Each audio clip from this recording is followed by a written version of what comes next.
హరే కృష్ణ మాతాజీ ప్రభుజీ అందరికీ ప్రణామాలు. హరే కృష్ణ ప్రభుజీ ప్రణామాలు. హరే కృష్ణ ప్రభుజీ. హరే కృష్ణ. హరే కృష్ణ ప్రభుజీ. హరే కృష్ణ ప్రభుజీ ప్రణామాలు. హరే కృష్ణ మాతాజీ ప్రణామాలు.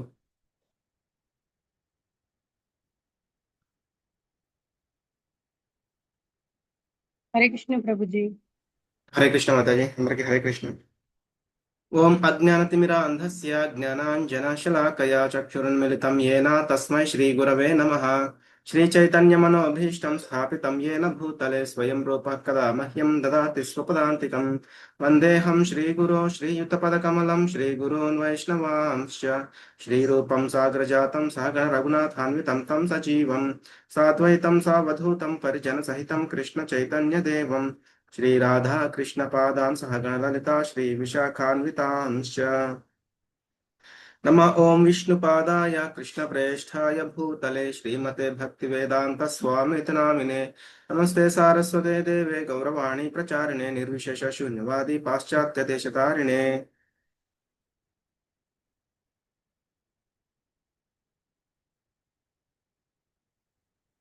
हे कृष्ण करुणा सिंधो दीनबंधो जगत्पते गोपेश गोपिका कांता राधा कांत नमोस्तुते. तप्त कांचन गौरांगी राधे वृंदावनेश्वरी वृषभानुसुते देवी प्रणमामि हरिप्रिये. वाञ्छाकल्पतरुभ्यश्च कृपा सिंधुभ्य एव च पतितानां पावनेभ्यो वैष्णवेभ्यो नमो नमः. जय श्री कृष्ण चैतन्य प्रभु नित्यानंद श्री अद्वैत गदाधर श्रीवासादि गौर भक्त वृंद. हरे कृष्णा कृष्णा कृष्णा हरे हरे हरे राम राम राम हरे हरे. हरे कृष्णा कृष्णा कृष्णा हरे हरे. हरे राम राम राम हरे हरे. हरे कृष्णा कृष्णा कृष्णा हरे हरे. हरे राम राम राम हरे हरे.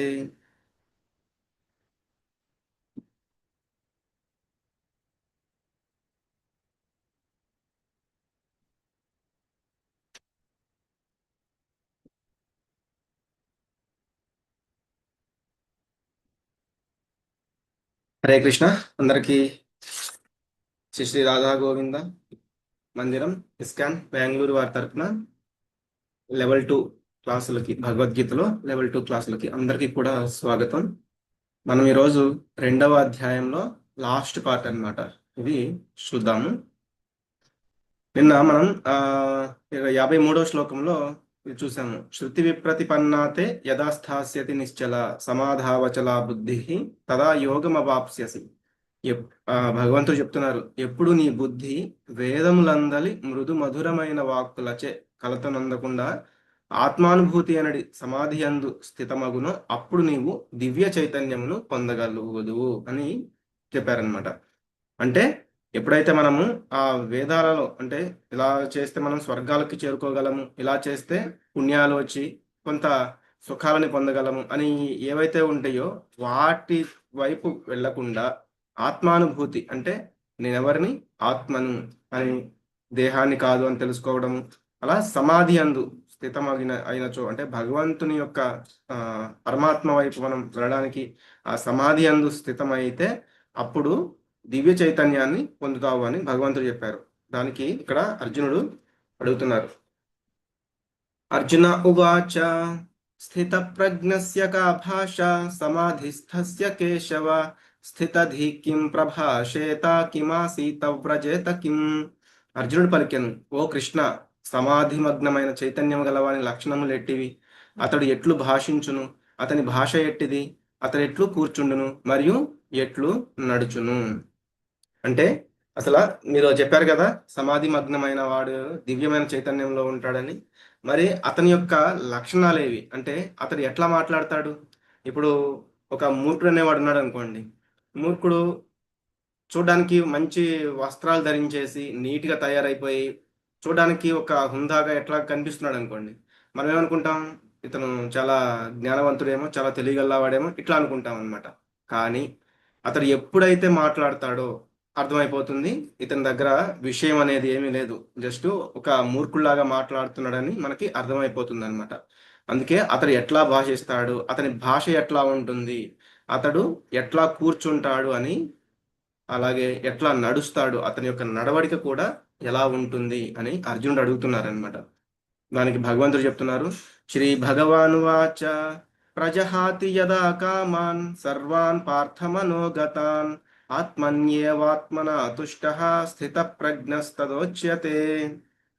దేవదేవుడు పలికెను, ఓ పార్థ, మనోకల్పితములైన ఇంద్రియ తృప్తిని కలిగించు సర్వ విధములైన కోరికలను మానవుడు ఎప్పుడు త్యజించునో, మరియు ఆ విధముగా శుద్ధిపడిన మనస్సు ఎప్పుడు ఆత్మయందు తృప్తి నొందునో, అప్పుడు అతడు స్థితప్రజ్ఞుడని చెప్పబడును. అంటే ఎప్పుడైతే మనసుతో ఊహించుకుంటూ ఉంటాం అనమాట మనం, ఆ, అతను నన్ను ఇలా అన్నాడు అంటే అతని యొక్క ఆలోచన ఇది అంటే మనకి తెలిసింది 10%, మిగతా 90% మనమే ఊహించేసుకుంటూ ఉంటాం మనసుతోటి.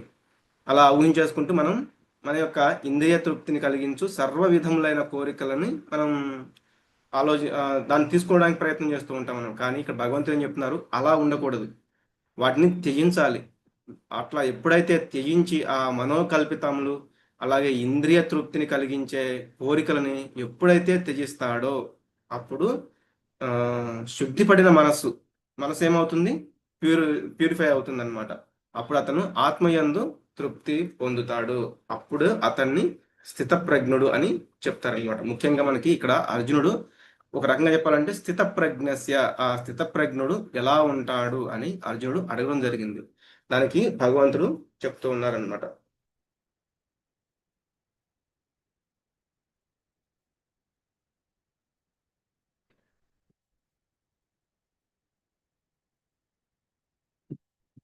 యదా సంహరతే చాయం కూర్మోంగానీవ సర్వశః.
ఇంకా చెప్తున్నారు, దుఃఖేష్వనుద్విగ్నమనాః సుఖేషు విగత స్పృహః వీతరాగ భయ క్రోధ స్థితధీర్మునిరుచ్యతే.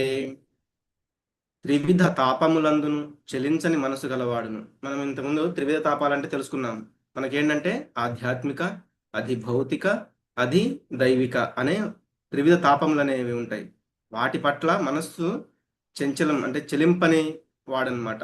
అలాగే సుఖాన్ని కలిగినప్పుడు ఉప్పొంగని వాడు, రాగము అంటే ఏదో ఒక ఇతరుల పట్ల రాగాన్ని కలిగి ఉండడము, భయము అంటే మనం ఎంతసేపు ఏంటంటే మన ఏదో ఒక కష్టం వస్తుందేమో దాని గురించి భయపడిపోతూ ఉంటాం అనమాట.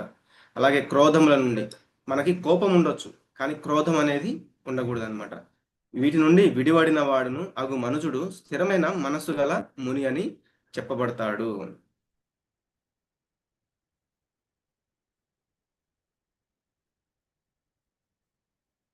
చెప్తున్నారు త్రివిధ తాపములు అంటే ఆధ్యాత్మిక, అది భౌతిక, అది దైవిక అనే అది ఆ క్లేశాలు అనేవి మనకి వస్తూ ఉంటాయి అన్నమాట.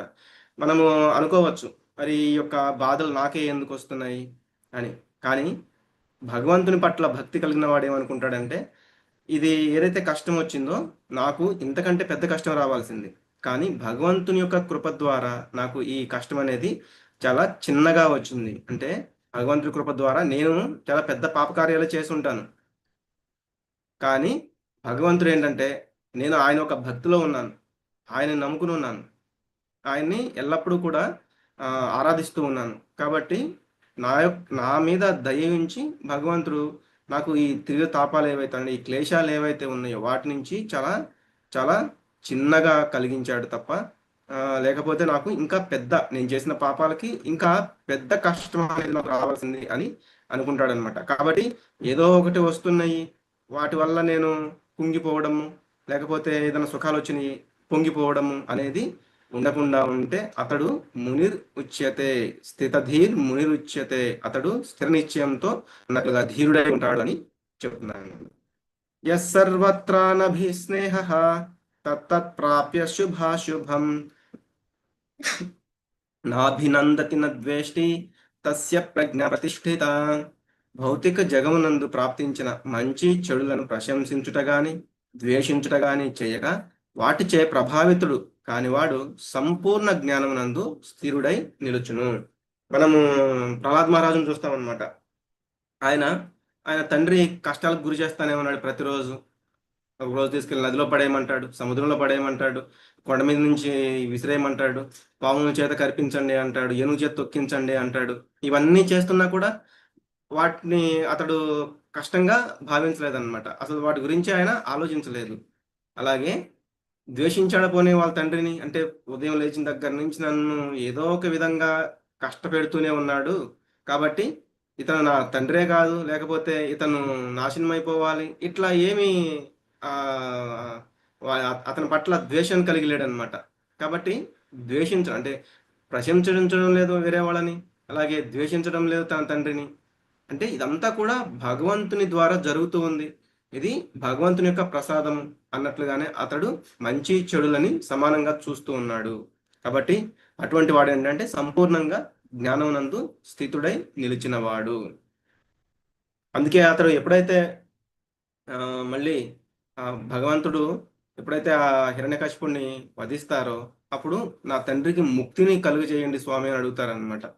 అంటే అతని యొక్క తండ్రి పట్ల నన్ను ప్రతిరోజు కూడా హింసించాడు కాబట్టి అతను నరకాలకి వెళ్ళాలి, లేకపోతే అతను ఇంకా అధమ జన్మలు తీసుకోవాలి, ఇటువంటి ఏమీ ఆయన అడగలేదు. ఆయనకి ముక్తిని ప్రసాదించండి అని అడిగారు. యదా సంహరతే చాయం కూర్మోంగానీవ సర్వశః ఇంద్రియాణీంద్రియార్థేభ్యః తస్య ప్రజ్ఞ ప్రతిష్ఠిత.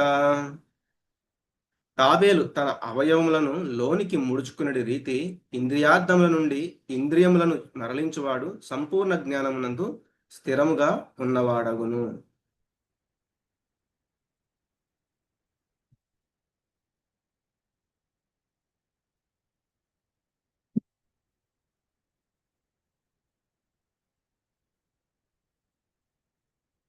మనం ఇక్కడ చూస్తే స్థితప్రజ్ఞుడి యొక్క లక్షణాలు ఎలా ఉంటే, అతను ఇంద్రియాలు మనకి ఏంటంటే ఇంద్రియాల ద్వారా మనకి చాలా ముప్పు అనేది ఉంటుందన్నమాట. ఈ సెన్సెస్ ఒక రకంగా చెప్పాలి అంటే విషపూరితమైన సర్పాలు. Should not be allowed to act loosely independently. వాటిని లూజ్గా వదిలేయకూడదు, వాటికి స్వతంత్రంగా ఇచ్చి వదిలేయకూడదు అనమాట. కాబట్టి వాటిని ఆ ఇంద్రియాలనైనా ఇంద్రియ అర్థాలనైనా మనం చాలా జాగ్రత్తగా ఉపయోగించాలి, వాటిని చాలా జాగ్రత్తగా కంట్రోల్ చేయాలి. లేకపోతే అవి మనం చెప్పిన మాట వినకుండా ఒక పాము గనక విషంతో కూడిన పాము ఏం చేస్తుంది, కాటేస్తుంది అనమాట, దానివల్ల మరణం చెందుతారు. అట్లా మనం మన ఇంద్రియాలను గనక వదిలేస్తే అవి మనకి విషపూరితమైన పాముల వల్లే మన పట్ల వర్తిస్తాయి. కాబట్టి కంట్రోల్ చేస్తే అవి ఎంగేజింగ్. మనం ఎలా కంట్రోల్ చేయాలి, ఎంగేజింగ్ కృష్ణ సర్వీస్. మనం వాటిని కృష్ణుని యొక్క సేవలో ఉపయోగించాలి. అది ఎలా అనేది మనం చూస్తాము. Follow dos and don'ts of the revealed scriptures అంటే మనం వేదాల్లో ఉంటాయి ఎలా చేయాలి ఏం చేయకూడదు అని, వాటిని అలా ఆచరిస్తూ ఉంటే గనక మనం ఆ యొక్క భగవంతుని యొక్క సేవలోకి వెళ్ళగలుగుతాము. అలాగే భగవంతుని యొక్క సర్వీస్లో కనుక మన సెన్సెస్ని ఉపయోగించగలిగితే అవి ఒక విషసర్పాలు ఎలా ఉన్నాయల్లా మనకి అనుకూలంగా మారిపోతాయి అన్నమాట. ఒక ఇక్కడ తాబేలు ఎగ్జాంపుల్ చెప్తున్నా చూడండి. ఎలా అయితే ఆ తాబేలు యొక్క చిప్ప అనేది అంటే పైన ఉండే కుండ లాంటిది చాలా గట్టిగా ఉంటుందన్నమాట. కానీ దాని యొక్క తల చేతులు ఇవన్నీ కూడా ఒక ఇంద్రియాలు.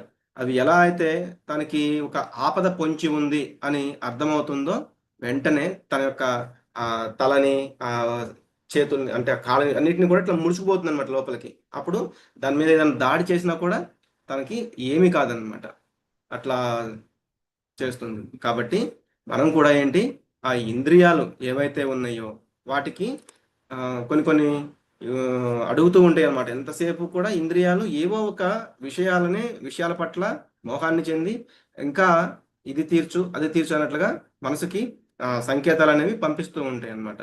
కాబట్టి మనం కూడా ఆ ఇంద్రియాలని భగవంతుని యొక్క సర్వీస్లో గనక నియుక్తం చేయగలిగితే అప్పుడు మనం ఆ ఇంద్రియాలని మన కంట్రోల్లో ఉంచుకున్నట్లు. లేకపోతే ఏంటి అవి విష సర్పాల్లాగా మనల్ని కాటు వేస్తాయి.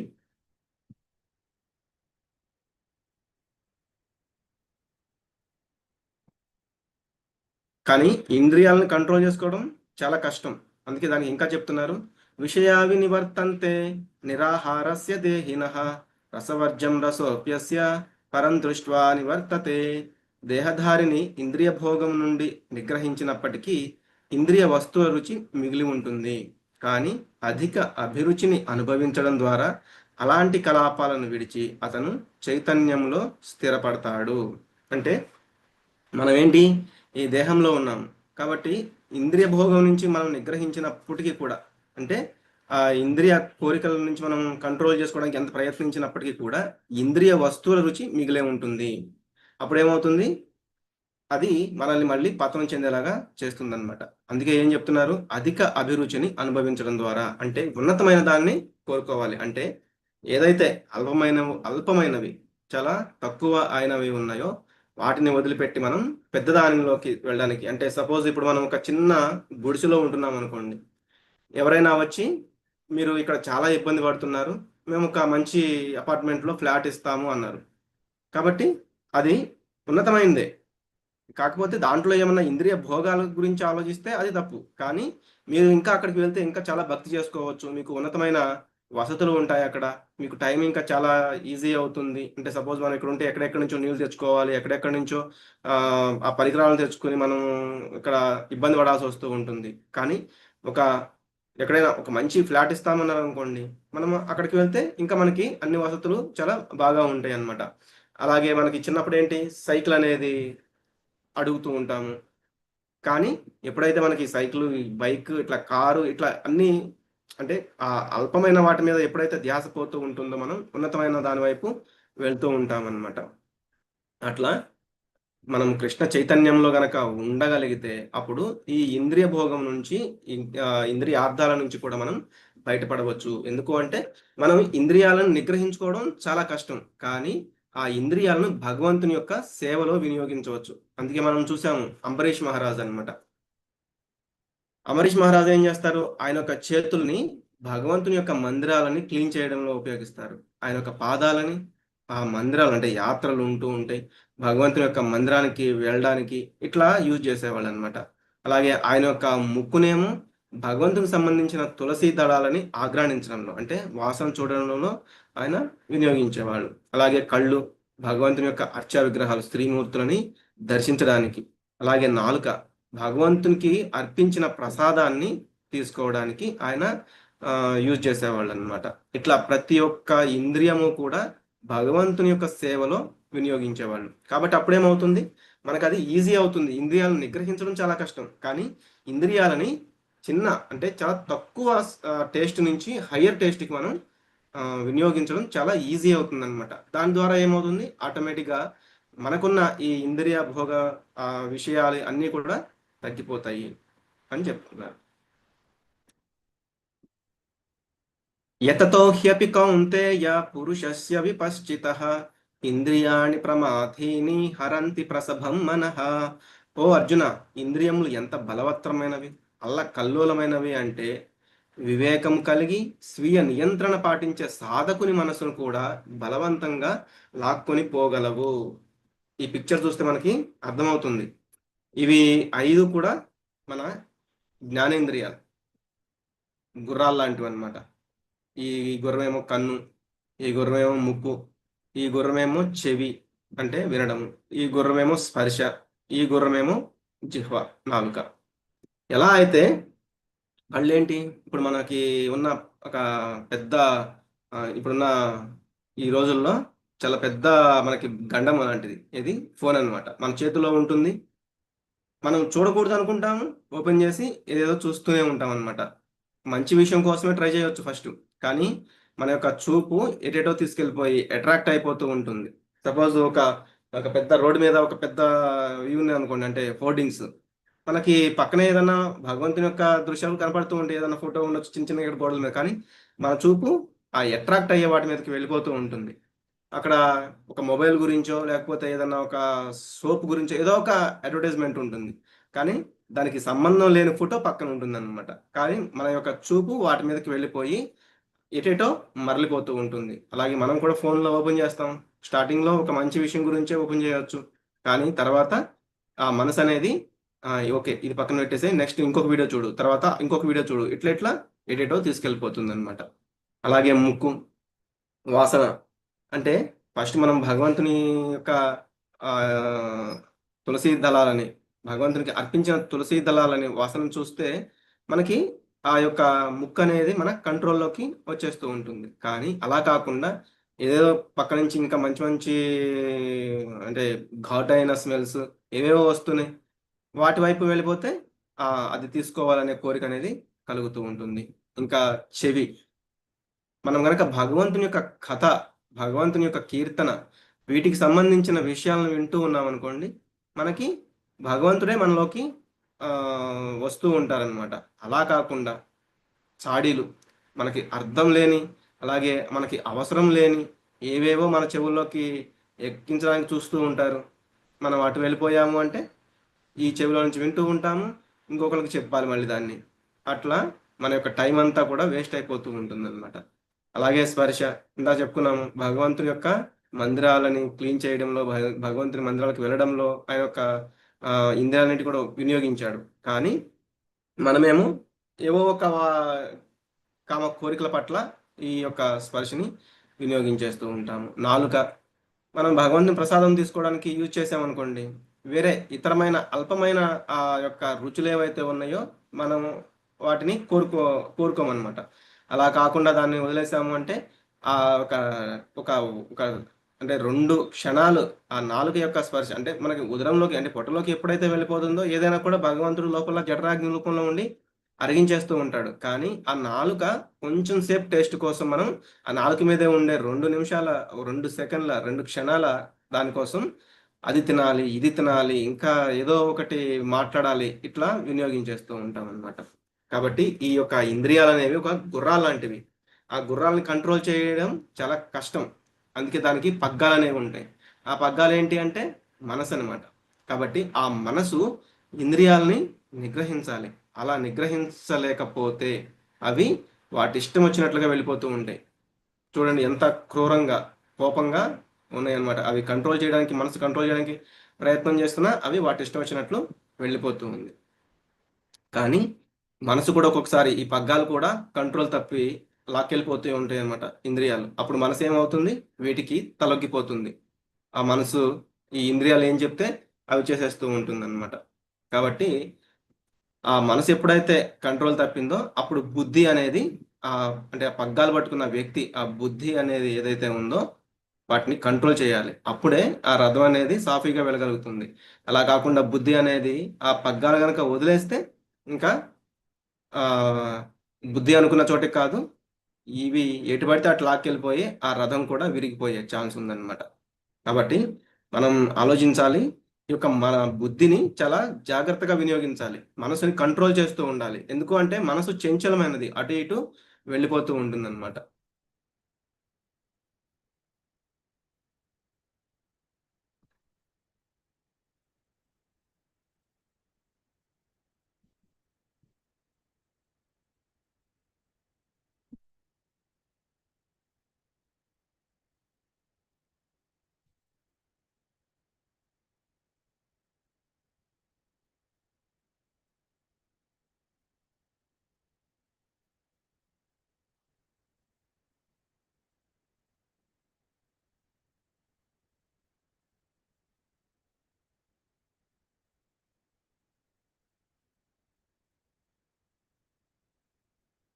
ఇంకా మనం చూస్తాం, ఎప్పుడైతే ఒక గొప్ప తపస్వి, ఎవరు, విశ్వామిత్రుడు, ఆయన ఏం చేశారు, ఆయన యొక్క ఇంద్రియాలను కంట్రోల్ చేసుకోలేకపోయారు అనమాట. తపస్సు చేయడానికి కూర్చున్నారు, కానీ ఎప్పుడైతే మేనక వచ్చిందో ఆ మైథున భోగం అనే దానికి ఆకర్షితులైపోయి ఆయన పతనం చెందారనమాట. అంటే పతనం చెందారంటే మళ్ళీ కొన్ని వేల సంవత్సరాలు ఆయన మళ్ళీ తపస్సు చేయాల్సి వచ్చింది. అలా మనం కూడా మన యొక్క ఇంద్రియాలని ఒకసారి కంట్రోల్ చేసుకోలేము. అందుకే ఇందాక కూడా చూసాం కదా, ఎంత గొప్ప వాళ్ళైనా సరే వాళ్ళు వాళ్ళ యొక్క ఇంద్రియాలని ఒక్కొక్కసారి వదిలేస్తూ ఉంటారు. దానివల్ల మళ్ళీ కొంత పతనం చెందే ఛాన్స్ అనేది ఉంటూ ఉంటుంది. తాని సర్వాణి సంయమ్య యుక్త ఆసీత మత్పరః వశే హి యస్యేంద్రియాణి తస్య ప్రజ్ఞ ప్రతిష్ఠిత. ఇంద్రియములను పూర్ణముగా నియమించి వానిని వశమునందుంచుకొని నాయందే చిత్తమును లగ్నము చేయు మనుజుడు స్థితప్రజ్ఞుడు అనబడును. భాగవతంలో చెప్తున్నారనమాట.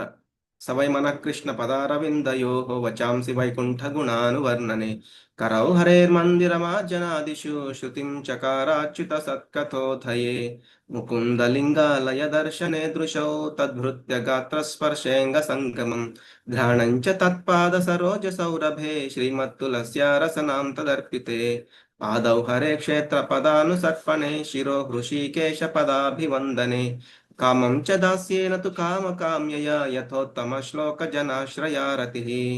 ఈ అంబరీష మహారాజు యొక్క దాని గురించి ఆయన యొక్క ఎలా చేశాడు, భగవంతుని యొక్క పాద పద్మముల చెంత తన మనస్సుని స్థిరంగా నిలిపాడు. తన వాక్కునేమో భగవంతుని యొక్క ధామమును వర్ణించడంలో వినియోగించాడు. చేతులనేమో మందిరం శుభపరచటం, చెవులనేమో లీలా శ్రవణం వినడం, కళ్ళనేమో సుందరమైన రూపం గాంచడం భగవంతునిది.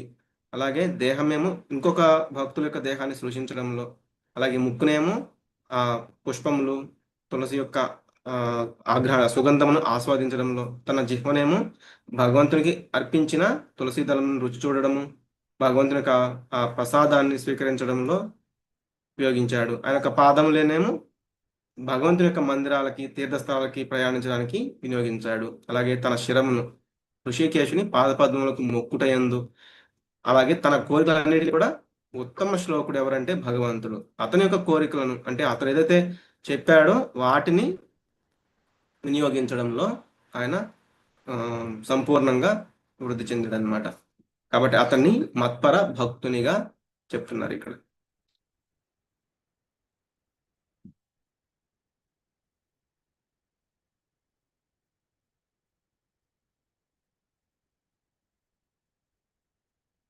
ఇప్పుడు మనం చాలా ఇంపార్టెంట్ శ్లోకాస్ గురించి చూద్దాము. ఇవి మీరు కూడా కంఠస్థం చేయడానికి ప్రయత్నం చేయండి.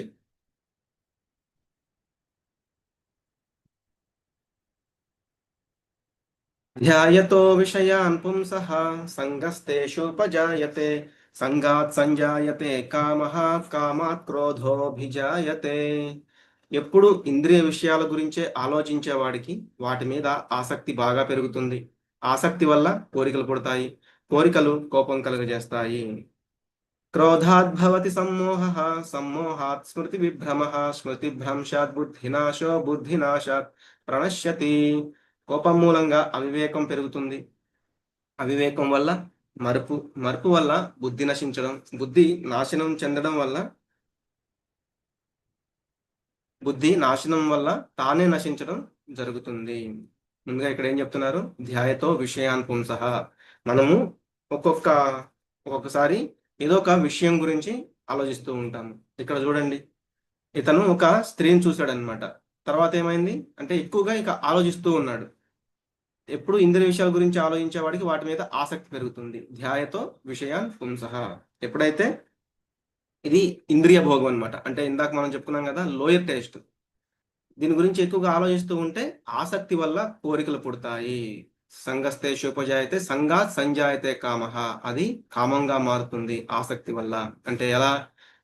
ఆమె గురించి ఎక్కువగా ఆలోచిస్తూ ఉండడం, ఆమెను కలుసుకోవాలని, ఆమెతో రమించాలని ఆసక్తిగా ఉండడం, ఆ కోరికలు అనేవి పుడుతూ ఉంటాయి. ఆవిడ ఒప్పుకుంటే ఓకే, ఒప్పుకోకపోతే కోపం వచ్చేస్తుంది అనమాట. కామాత్ క్రోధోభిజాయతే. ఇట్లా క్రోధాద్భవతి సమ్మోహః అంటే ఆ క్రోధం అనేది తర్వాత కోపం అనేది చాలా క్రోధంగా మారిపోతుంది. ఎందుకు అంటే ప్రతిసారి తనకు అనుకున్న కోరిక తీరకపోవచ్చు, తీరినా కూడా కోపం వస్తుంది, క్రోధం అనేది కలుగుతుంది. ఎందుకంటే మళ్ళీ మళ్ళీ కావాలనిపిస్తుంది, మళ్ళీ మళ్ళీ దొరకపోయినా కూడా అది క్రోధంగా పరిణమిస్తుంది.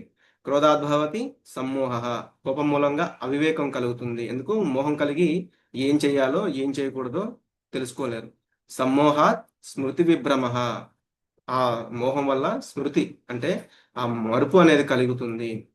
స్మృతి భ్రంశాత్ బుద్ధినాశ, అప్పుడు ఆ మరుపు వల్ల బుద్ధి నశించడం జరుగుతుంది. అందుకే మనం వింటూ ఉంటాం, భగవంతుడి గురించి చాలా వింటాము, భగవద్గీత గురించి కూడా వింటూ ఉంటాము, చాలా చాలా మంచి మంచి విషయాలు వింటూ ఉంటాం. కానీ అవసరానికి ఒక్కసారిగా అవి గుర్తుండవు అనమాట, మర్చిపోతూ ఉంటాం. ఎవరైనా ఏమైనా అడిగినా కానీ, లేకపోతే మరి నువ్వు ఇంత మంచి క్లాసులు విన్నావు కదా, మరి ఎందుకు ఇంత చిన్న విషయాన్ని మర్చిపోయావు అంటూ ఉంటారు. ఎందుకు అంటే మనం కూడా ఏంటంటే ఏదో ఒక కోరికల పట్ల మనం కూడా మన బుద్ధిని కోల్పోతూ ఉంటాము, స్మృతిని కోల్పోతూ ఉంటాము. దానివల్ల మనం పతనం అనేది చెందడం జరుగుతూ ఉంటుంది. అందుకే ఇంద్రియ విషయాల గురించి ఎక్కువగా ఆలోచిస్తూ ఉంటే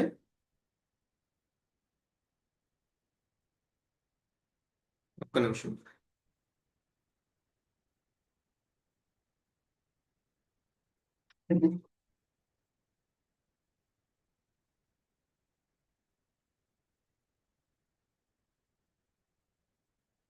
అంటే మనం ఏంటంటే ఇంద్రియ వస్తువులు, ఇవి చూడాలి, ఇవి వినాలి, అది తినాలి, ఇట్లా ఎక్కువగా ఏదో ఒక కోరిక. అంటే మనం ఒక ఫాస్ట్ ఫుడ్ సెంటర్ పక్క నుంచి వెళ్తూ ఉంటాం, చూస్తాము, ఈ రోజు సరే వద్దులే అని వెళ్ళిపోతాం, నెక్స్ట్ రోజైనా అది తినాలనిపిస్తూ ఉంటుంది అనమాట. అక్కడ స్టార్ట్ అవుతుంది మనకి ధ్యాయతో విషయాన్ పుంసః. అది చూస్తూ చూస్తూ చూస్తూ అది మనకి కావాలనిపిస్తుంది. దాని మీద ఆశ అనేది, కోరిక అనేది పెరుగుతూ ఉంటుంది. తర్వాత ఆ కోరిక కాస్త కంపల్సరిగా దాన్ని మనం తినాలనిపిస్తుంది. ఒకవేళ మన పేరెంట్స్ అది వద్దన్నారు అనుకోండి, ఎందుకు మన మంచి కోసమే చెప్తారు వద్దు అని, అప్పుడు ఏమవుతుంది, లేదు నాకు అది కావాల్సిందే అని తీసుకోవాలనిపిస్తుంది. అది ఒకవేళ కనిపించకపోతే కోపము, ఆ కోపం ద్వారా ఇంకా నాకు ఏమడిగినా ఇవ్వటం లేదు, ఇట్లా వాళ్ళ యొక్క బుద్ధి అనేది, అంటే ఏది చెయ్యాలి అంటే పేరెంట్స్ పట్ల కూడా ఎలా ప్రవర్తించాలి, ఎలా ప్రవర్తించకూడదు అనేది కూడా వాళ్ళు మర్చిపోతారు, మోహం చెందిపోతారు, కోపం వచ్చేస్తూ ఉంటుంది, విపరీతంగా అరిచేస్తూ ఉంటారు. కాబట్టి దానివల్ల వాళ్ళ యొక్క జ్ఞాపక శక్తి కూడా తగ్గిపోతూ ఉంటుంది. ఎందుకు? వాళ్ళ యొక్క ఆలోచన అంతా కూడా వేరే చోటు ఉందన్నమాట. వాళ్ళు ఎంత చదువుతున్నా, లేకపోతే ఎంత మంచి పనుల్లో మనం నిమగ్నం చేస్తామని ట్రై చేస్తున్నా ఆ, అటు రాలేకపోతూ ఉంటారు. దానివల్ల కూడా వాళ్ళు ఇబ్బంది పడుతూ ఉంటారు. అందుకే మనం చూస్తూ ఉంటాం, చాలా మంది ఫ్రెండ్స్ ఫస్ట్ ఏం కాదు ఒక సిగరెట్ తాగు అంటారు, లేకపోతే ఒక్కసారి ఒక కొంచెం లిక్కర్ మద్యం అనేది కొంచెం తీసుకో ఏం కాదంటారు. తర్వాత తర్వాత డ్రగ్స్, ఇవన్నీ కూడా, సిగరెట్ అనేది కూడా ఫస్ట్ ఒక్కసారితోనే స్టార్ట్ అవుతుంది అనమాట. ఇంకా ముందు ముందు ఏమవుతుంది, నాకు అది కావాలి, ఎప్పుడు కావాలనిపిస్తూ ఉంటుంది. ఎప్పుడైనా తీసుకోవడానికి ఇబ్బంది కలుగుతుంది అంటే చుట్టూ మన ఫ్రెండ్స్, అంటే చుట్టూ పేరెంట్స్ ఎవరో ఒకళ్ళు ఉంటారు, అప్పుడు అది తీసుకునే వీలు ఉండదు అనమాట. అప్పుడు వాళ్ళకి ఏమవుతుంది, బాడీ అంతా షేక్ అయిపోతూ ఉంటారు. ఆ టైంకి దాన్ని తీసుకోలేకపోతే ఏవో ఒక ప్లాన్లు వేసేస్తూ ఉంటారు, బ్యాడ్ ప్లాన్స్ అన్నమాట. అంటే అటు వెళ్ళాలి, పేరెంట్స్ని ఏదో ఒకటి దారి మళ్లించాలి, ఇట్లా అంటే చేయకూడని ప్రణాళికలన్నీ చేసేసి వాళ్ళకి ఏదైతే ఉందో దాన్ని, అంటే ముఖ్యంగా ఇప్పుడు యూత్ మనం చూస్తే గనక చాలా చాలా కొంతమంది చాలా చాలా దారి తప్పి చేయకూడని పనులన్నీ చేసేస్తూ ఉన్నారు. లేకపోతే యువతుల పట్ల మమకారం పెంచేసుకుని, లేకపోతే వాళ్ళు వాటికి వాళ్ళు కావాలనుకునే కోరికలకి వాళ్ళు ఇష్టం లేదు అని చెప్తే మనం చూస్తూనే ఉన్నాము. ఇప్పుడున్న భౌతిక ఈ యొక్క కల్మషాలని, విపరీతమైన సంఘటనలు అనేవి చూస్తూనే ఉన్నాం అనమాట. వాళ్ళు ప్రేమిస్తున్నాము అంటారు, వీళ్ళు కూడా ప్రేమిస్తున్నాము అంటే సరే, అక్కడి నుంచి కూడా మళ్ళీ ప్రాబ్లమ్స్ స్టార్ట్ అవుతాయి.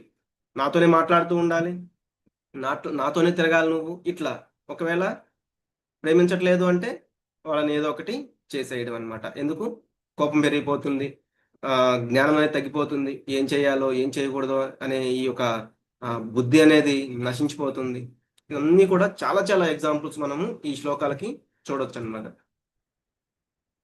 కాబట్టి అందుకే మనకి ఏం చెప్తున్నారు, మన యొక్క ఇంద్రియాలన్నింటినీ కూడా భగవంతుని యొక్క ధ్యాసలో గనక మనం నిమగ్నం చేయగలిగితే అప్పుడు మనకి ఈ యొక్క ఇంద్రియ విషయాల పట్ల కానీ, ఇంద్రియాల పట్ల కానీ, అంటే మనం ధర్మవర్తంగా ఎంతవరకు అనుభవించాలో అంతవరకు అనుభవించవచ్చు. కానీ ఏదైతే చేయకూడనివి ఉన్నాయో అవి మనకి అర్థమవుతూ ఉంటాయని చెప్తున్నారు. ఎందుకు? మనకి భగవంతుడు ఆ యొక్క జ్ఞానాన్ని ఇస్తూ ఉంటారు, ఒక గురువు ద్వారా, లేకపోతే మనకి ఒక బుద్ధి ద్వారా దాన్ని మనకి ఇస్తూ ఉంటాను. రాగద్వేష విముక్తైస్తు విషయానింద్రియైశ్చరన్ ఆత్మవశ్యైర్విధేయాత్మ ప్రసాదమధిగచ్చతి. కానీ సమస్త రాగద్వేషాల నుండి విడివడినవాడు మరియు నియమ నిబంధనలను పాటించడం ద్వారా తన ఇంద్రియాలను నియంత్రించగలవాడు అయిన మనిషి భగవానుని యొక్క పూర్తి అనుగ్రహము పొందగలడు. ఎప్పుడైతే నాకు ఇది కావాల్సిందే, లేకపోతే వేరే వాళ్ళ పట్ల ద్వేషము, ఇవి రెండు ఉన్నవాడు ఏంటంటే ఆ ఇంద్రియాలకి లోబడిపోతూ ఉంటాడు అనమాట. ఎంతసేపు కూడా మనసు ఇష్టమైన వాళ్ళ పట్ల ఏమో ఒక రకంగా ప్రవర్తిస్తూ ఉంటుంది, ద్వేషించే వాళ్ళ పట్ల ఇంకొక రకంగా ప్రవర్తిస్తూ ఉంటుంది అనమాట. కాబట్టి ఈ రెండింటి నుంచి కూడా అంటే ఆ రెండింటి నుంచి బయటపడలేకపోతే మళ్ళీ మనకి ధ్యాయతో విషయానికి ఉంది సహా. ఎందుకు అంటే ఇష్టమైన వాళ్ళ పట్ల వాళ్ళు ఏదో ఒకటి అడుగుతారు, దాన్ని మనం చేయడానికి ఏవేవో అడ్డదారులు కూడా తొక్కుతూ ఉండొచ్చు. దానివల్ల కూడా మనకి బుద్ధి అనేది నశిస్తుంది అనమాట. కాబట్టి ఈ రెండింటి పట్ల కూడా మనం విడివడి ఉండాలి. కాబట్టి నియమ నిబంధనలను పాటించాలి. మనకి శాస్త్రాలు చెప్తాయి ఎలా ఉండాలి, ఏం చేయాలి, ఏం చేయకూడదని. వాటి పట్ల మనం నియంత్రణని కలిగి ఉండాలి, వాటిని పాటించాలి. అటువంటి వాడు భగవంతుని యొక్క పూర్తి అనుగ్రహము పొందగలడు. ప్రసాదే సర్వదుఃఖానాం హానిరస్యోపజాయతే ప్రసన్న చేతసో హ్యాశు బుద్ధిర్పర్యవతిష్ఠతే. ఈ విధముగా భగవత్ కృప ద్వారా అన్ని దుఃఖాలు తొలగిపోయే పరమశాంతి లభిస్తుంది. ఎప్పుడైతే ఇలా ద్వేషించనివాడు, ఎవరి పట్ల రాగం కలిగి ఉండనివాడు, ఇట్లా ఎవడైతే వాటి పట్ల విడివడి ఉన్నాడో అతనికి ఇదంటే ఏ చిన్న కష్టం వచ్చినా కూడా ఓకే, ఇది భగవంతుని కృప, భగవంతుని యొక్క ప్రసాదము. అందుకే ఇక్కడ ప్రసాదే సర్వ దుఃఖానం అని చెప్తున్నారు. కాబట్టి ఇది ఒక భగవంతుని యొక్క ప్రసాదం అనమాట. ఏ దుఃఖం వచ్చినా, ఏ సుఖం వచ్చినా అని ఎప్పుడైతే తెలుసుకుంటాడో అతను పరమశాంతిని పొందుతాడు. అలా సంతుష్ట మనస్సుతో ఉన్న వాని బుద్ధి శీఘ్రముగానే భగవంతుని యందు స్థిరంగా నిలుస్తుంది. నాస్తి బుద్ధిరయుక్తస్య నచా యుక్తస్య భావన నచా భావయత శాంతి అశాంతస్య కుతః సుఖం. మనస్సు ఇంద్రియములను నియంత్రించని క్రమశిక్షణ లేని వానికి స్థిరమైన బుద్ధి గాని నిలకడమైన భగవత్ ధ్యాస గాని ఉండవు.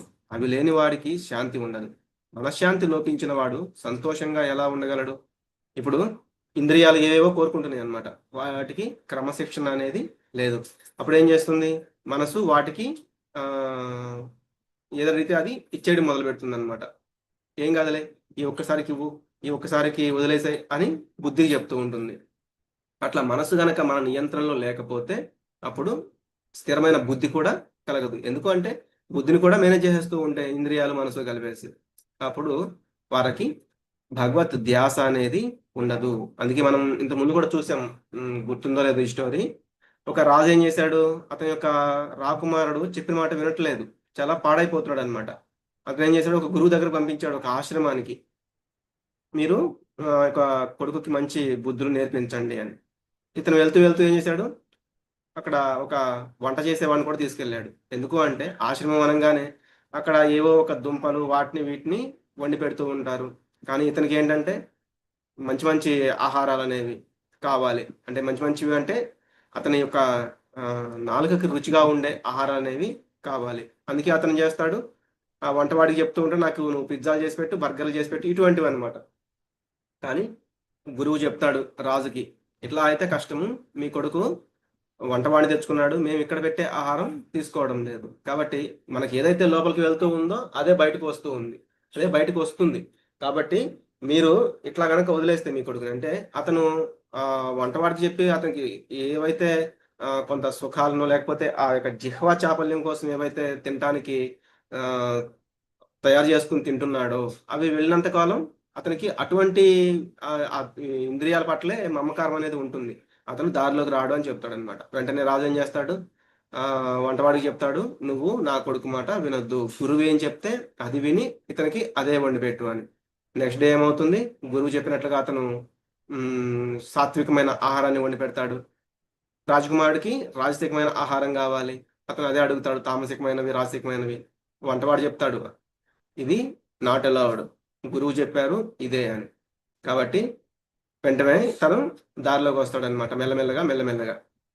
ఇది రాజు యొక్క ఆజ్ఞ అని కూడా చెప్తారు. ఇక్కడ ఆ యొక్క రాకుమారుడు ఎవరు అంటే ఇంద్రియాలు అనమాట. ఎప్పుడు ఏదో ఒకటి కోరుకుంటూనే ఉంటాయి. ఇవి చూడాలి, అవి తినాలి, ఇవి వాసన చూడాలి, ఇది కావాలి, అది కావాలి, ఏదో ఒకటి ఒకదాని తర్వాత ఒకటి అడుగుతూనే ఉంటాయి అన్నమాట. ఎప్పుడైతే ఆ యొక్క మనసు అవి ఇచ్చేస్తూ ఉందో ఇంకా ఇంకా కావాలని దారి తప్పిపోతూ ఉంటుంది. కానీ మనసు ఎప్పుడైతే, మనసు ఎవరంటే వంటవాడు, ఆ మనసు గనక గురువు ఆ బుద్ధి చెప్పినట్లు వినగలిగితే అప్పుడు అంతా సెట్ అయిపోతుంది.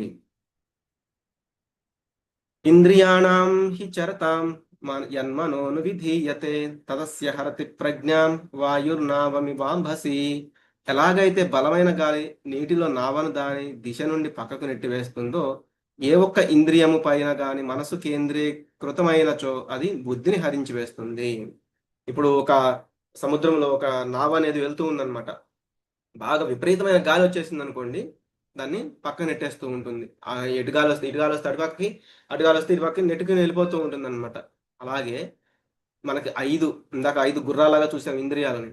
వాటిలో ఏ ఒక్కటైనా సరే మాట వినకుండా ప్రవర్తిస్తుంది. మనము ఎంత కంట్రోల్ చేసినా కూడా మిగతా ఇంద్రియాలన్నీ ఉన్నాయి. ఏదైనా ఒక్క ఇంద్రియం, సపోజ్ కళ్ళు, ఈ విపరీతం ఏదో ఒకటి చూస్తూ వెళ్ళిపోతుంది అనుకోండి, మిగతా ఇంద్రియాలు కూడా దారి తప్పిపోతాయి అనమాట. కాబట్టి ఒక్క ఇంద్రియాన్ని కూడా మనం వదిలేయకూడదు. అప్పుడు అది మనసు కేంద్రీకృతమైనచో అది బుద్ధిని హరించి వేస్తుంది అని చెప్తున్నాను.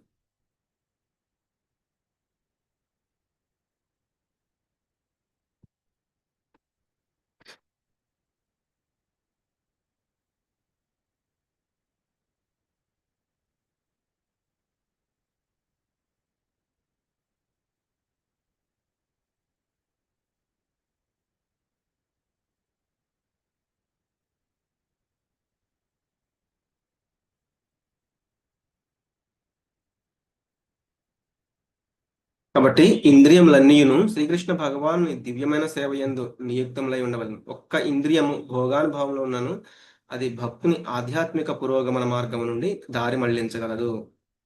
అంబరీషుని వృత్తాంతంలో తెలిపిన రీతి ఇంద్రియములన్నీను కృష్ణ భక్తి అందే నియోగింపవలను. అది ఒక్కటే మనసును అదుపు చేయుటకు సరి అయిన విధానము. లేకపోతే మనసు నా మాట వినదనేది చెప్తున్నారు. తస్మాద్యస్య మహాబాహో నిగృహీతాని సర్వశః ఇంద్రియాణి ఇంద్రియార్థేభ్యః తస్య ప్రజ్ఞ ప్రతిష్ఠిత. అందుచే ఓ మహాబాహో, ఎవ్వని ఇంద్రియములు వాని ఇంద్రియార్థాల నుండి నిగ్రహించబడి ఉండునో అతడు నిశ్చయంగా స్థితప్రజ్ఞుడని చెప్పబడును. అందుకే శత్రువులను అధిక బలంతో అణిచివేయు రీతి ఇంద్రియ వేగమును సైతము అణచవచ్చును. కానీ అది ఎట్టి మానవ ప్రయత్నం చేయగానే ఇంద్రియములను శ్రీకృష్ణ భగవాను సేవలో నిలుపుట ద్వారానే సాధ్యమగును. అంటే మనం మానవ ప్రయత్నం చే కాకుండా మనం ఇంద్రియాలని ఉన్నతమైన టేస్ట్ వైపు మళ్లించితే అది చాలా ఈజీ అవుతుంది. దానికి ఏం చేయాలి? ప్రామాణికుడైన గురువు నిర్దేశం నందే వనరించవలను అని తెలుసుకోవాలి. యా నిశా సర్వభూతానాం తస్యాం జాగర్తి సంయమి యస్యాం జాగర్తి భూతాని సా నిశా పశ్యతో మునేః. సకల జీవులకు ఏది రాత్రియో అది ఆత్మనిగ్రహం గలవానికి మేల్కొని ఉండు సమయం. సర్వజీవులు మేల్కొని ఉండు సమయము అంతర్ముఖుడైన మునికి రాత్రి సమయము. అంటే మనకి 2 తరగతుల వాళ్ళు ఉంటారు. ఒకళ్ళేమో ఈ భౌతిక ఇంద్రియ విషయాల పట్ల అనురక్తులై ఉండేవాళ్ళు, రెండవ వాళ్ళేమో ఆధ్యాత్మిక జీవనానికి డెవలప్ అవ్వాలి అని ఆలోచించేవాళ్ళు అనమాట. కాబట్టి ఎవరైతే ఈ భౌతిక విషయాల పట్ల ఆలోచిస్తూ ఉన్నారో వాళ్ళు ఎప్పుడూ కూడా ఈ అంటే భౌతికమైన విషయాలకే పతనం చెందుతూ ఉంటారు. అంటే ఇంద్రియాలు ఏవో కోరుకుంటూ ఉంటాయి, వాటిని తృప్తిపరచడానికి ఎల్లప్పుడూ ఆలోచిస్తూ ఉంటారు అనమాట. అటువంటి వాళ్ళు ఏంటంటే ఈ ఒక పగలు సమయంలో, అంటే వాళ్ళు ఒక మంచి ఆధ్యాత్మిక పురోగతికి అవసరమైన సమయంలో వాళ్ళు అజ్ఞానంలో అంటే రాత్రిలో ఉంటూ ఉంటారనమాట. కానీ ఒక ముని ఎవరైతే ఉన్నారో అతను ఆత్మానుభవ మార్గంలో ఆధ్యాత్మిక పురోభివృద్ధికి ఉండేవాడు. చాలా దివ్యానందాన్ని, ఎందుకు అంతర్ముఖుడై జాగరూకుడై ఉంటాడు. అంటే ఏవి చేయాలి ఏవి చేయకూడదు అని తెలుసుకుని ఉంటాడు అనమాట. అంతర్ముఖుడై ఉంటాడు, లోపల నుంచి కూడా చాలా నిగ్రహంగా ఉండగలుగుతాడు. ఆపూర్యమాణమచల ప్రతిష్టం సముద్రమాప ప్రవిశంతి యద్వత్ తద్వత్ కామాయం ప్రవిశంతి సర్వే సశాంతిమాప్నోతి న కామకామి. సదా పూరింపబడుచున్నను నిశ్చలముగా నుండు సముద్రమునందు నదులు ప్రవేశించు రీతి తన యందు కోరికలు నిరంతరము ప్రవేశించుచున్నను. ఆ ప్రవాహము చే కలతొందని వాడే శాంతిని పొందగలడు. కోరికలను తీర్చుకొని యత్నించువాడు అట్టి శాంతిని పొందజాలడు. అంటే ఒక సముద్రం ఏంటి, వానాకాలం కూడా మనం చూస్తే ఎంత గొప్ప గొప్ప పెద్ద పెద్ద వర్షాలు వచ్చినా కూడా సముద్రం మాత్రం చాలా నిలకడగా ఉంటుంది. చెలియ కట్ట దాటుతా అంటారు కదా, అట్లా ఉంటుంది అనమాట. అట్లాగే మనం కూడా ఎలా ఉండాలి, విపరీతమైన కోరికలు వస్తూనే ఉంటాయి. ఇది తిను, అది చెయ్యి, ఇలా ఉండు, ఇలా ఇట్లా, ఇంకా అది కావాలి, ఇది కావాలి అని ఏవో ఒక కోరికలు వస్తూనే ఉంటాయి. ఎన్ని కోరికలు వచ్చినా కూడా నేను సమస్థితిగా ఒక స్థితప్రజ్ఞుడిలాగా, అంటే నాకు సమంగా ఉంటాను, ఏవి నన్ను ఏమీ చేయలేవు అని అంత దృఢంగా మనం సముద్రం లాగా ఉన్నామనుకోండి, అవి మనల్ని ఏమీ చేయలేవు అనమాట. అటువంటి వాడికి శాంతి చాలా ఈజీగా దొరుకుతుంది.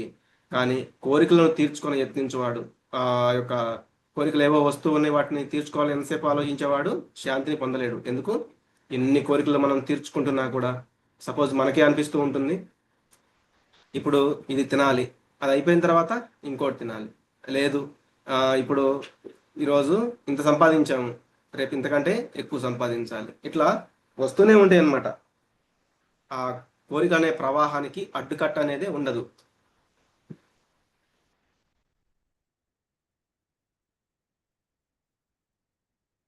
విహాయ కామాన్య సర్వాన్ పుమాం శరతి నిస్పృహ నిర్మమో నిరహంకారః సశాంతిమధిగచ్చతి.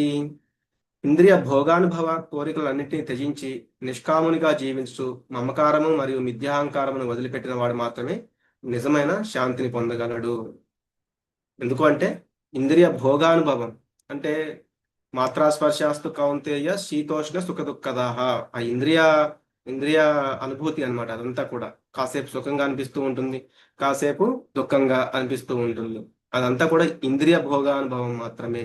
అంటే మన ఇంద్రియాలకు మనం సంతృప్తి ఇవ్వాలని ఎంత ప్రయత్నించినా కూడా ఒకదాని తర్వాత ఒకటి కోరికలు పెరుగుతూనే ఉంటాయి. కాబట్టి వాటిని మనం తగ్గించలేము. అందుకని ఆ కోరికలన్నింటినీ త్యజించి నిష్కామునిగా అంటే కామం లేని వాడిగా జీవించుచు మమకారము మరియు మిథ్యాహంకారము వదిలిపెట్టేవాడు మాత్రమే నిజమైన శాంతిని పొందగలుగుతాడు. ఏషా బ్రాహ్మీ స్థితి పార్థ నైనాం ప్రాప్య విముహ్యతి స్థిత్వా స్యామంతకాలేపి బ్రహ్మ నిర్వాణమృచ్చతి. ఇది ఆధ్యాత్మికమును దివ్యమును అయిన జీవన విధానము. దీనిని పొందిన పిమ్మట మనుజుడు మోహమునందడు. మరణ సమయమునందును ఆ విధముగా స్థితుడైనట్టు వాడు భగవద్ రాజ్యమున ప్రవేశింపగలడు. ఎప్పుడైతే మనం ఆధ్యాత్మికంగా ఆలోచిస్తున్నామో, ఇంతకుముందే చెప్పాము, ఇంద్రియాలు ఏవైతే మనం భగవంతుని యొక్క సేవలో వినియోగించగలిగితే, లేదంటే మనం వాటిని కంట్రోల్ చేయడం చాలా కష్టం. అందుకే చాలా మంచి మంచి పుణ్యకార్యాలు చేస్తున్నాము, కానీ భగవంతుని యొక్క భక్తిని మేము చేయట్లేదని చెప్తూ ఉంటారనమాట. దానివల్ల ఏమవుతుందంటే ఏదో ఒక విషయంలో వాళ్ళకి కోరికలు, అంటే ఇంకా ఇంకా ఎక్కువ చేయాలనో, పుణ్యకార్యాలనే ఇంకా ఇంకా ఎక్కువ చేయాలనో, లేకపోతే నాకు మంచి పేరు రావాలనో ఇలా ఆలోచిస్తూ ఉంటారనమాట. అలా కాకుండా మనం చేసే మంచి పని ఏదైనా కూడా మనం సెంటర్ అట్రాక్షన్ గా మనం భగవంతుని గనక పెట్టుకోగలిగాము అంటే అది ఆధ్యాత్మికం అవుతుంది. అప్పుడు అది మనది దివ్యమైన జీవన విధానం అవుతుంది. అప్పుడు ఏమవుతుంది, మనం ఇక్కడ భౌతికంగా ఈ భూమి మీదే ఏ లోకంలో ఉన్నా కూడా మనము ఆధ్యాత్మిక లోకంలో ఉన్నట్లుగానే. అటువంటి వాడు ఆ దేహాన్ని త్యజించే సమయంలో కూడా స్థితుడై ఉంటాడు. కాబట్టి ఆటోమేటిక్గా భగవంతుని యొక్క భగవద్ రాజ్యానికి చేరగలుగుతాడు. దానిని బ్రహ్మ నిర్వాణ స్థితి అని చెప్తారన్నమాట.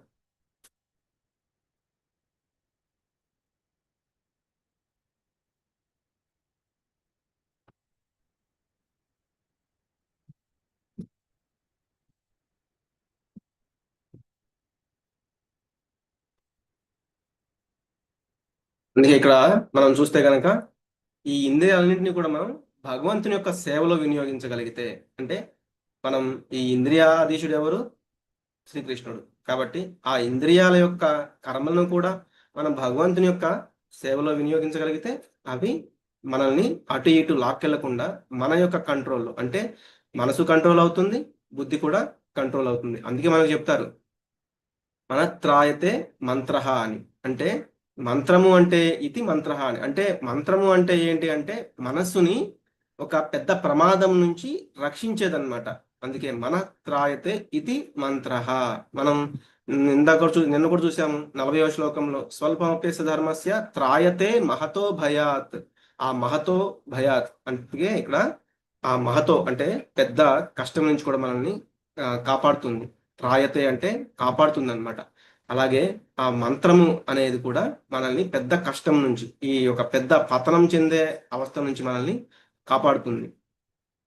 మనసు అనేది చాలా నిలకడ లేనిది, చంచలమైనది. కాబట్టి మనం దానిని భగవంతుని పైన లగ్నం చేయడానికి మనకి మంత్రం అనేది ఉపయోగపడుతుంది అనమాట.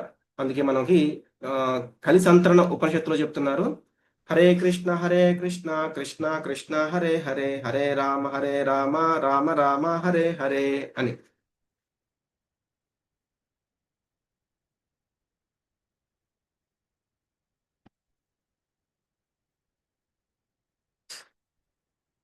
కాబట్టి ఈ కలియుగ ధర్మం ఏమై ఉందంటే చాంటింగ్ ద హోలీ నేమ్. ఈ హరే కృష్ణ మహామంత్రం అనేది మనం ఎల్లవేళ కూడా జపిస్తూ కీర్తిస్తూ ఉంటాము.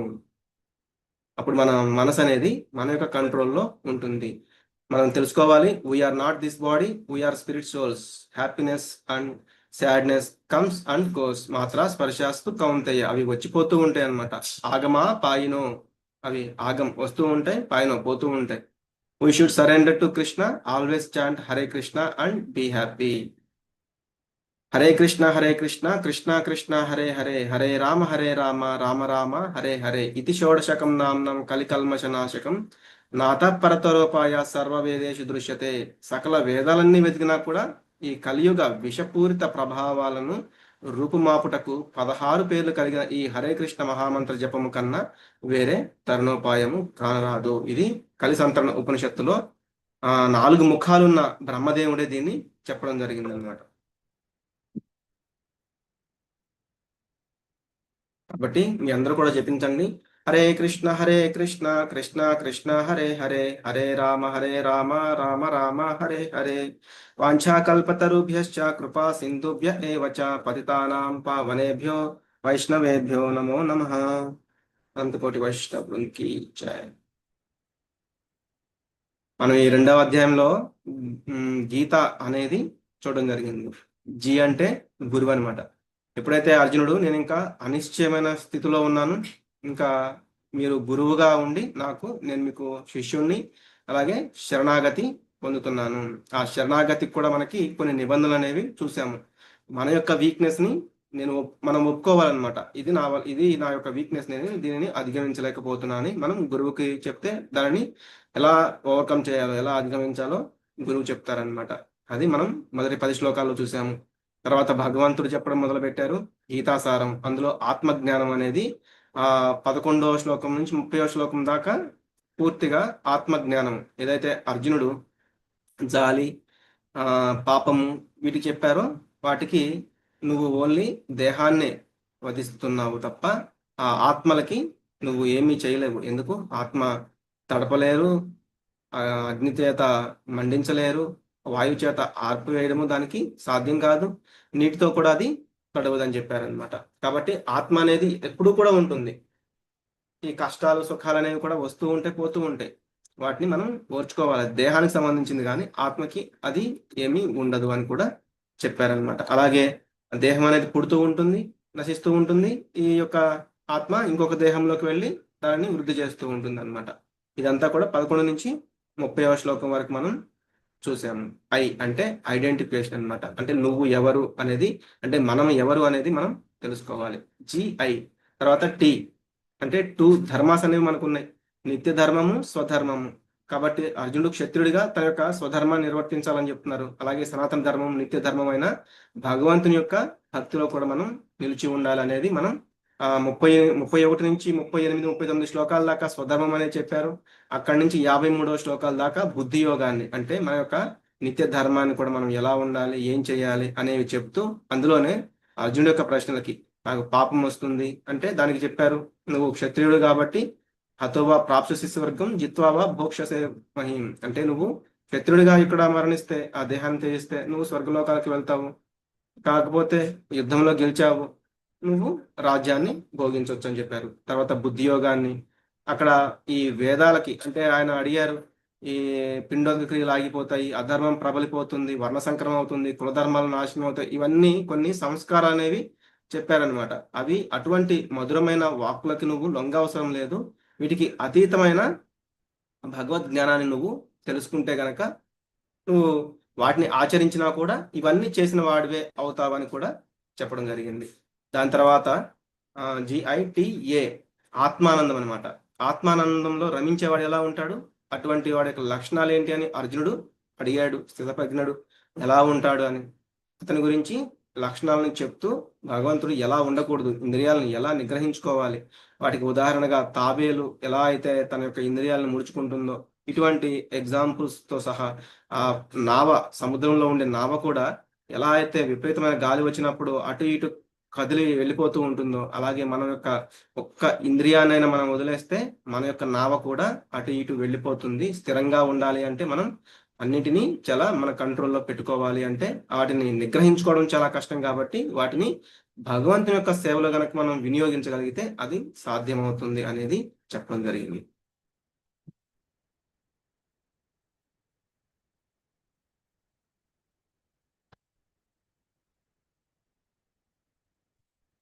ఓకే, హరే కృష్ణ. ఎవరికైనా ఏమైనా డౌట్స్ ఉంటే కనుక మీరు అన్మ్యూట్ చేసుకుని అడగవచ్చు.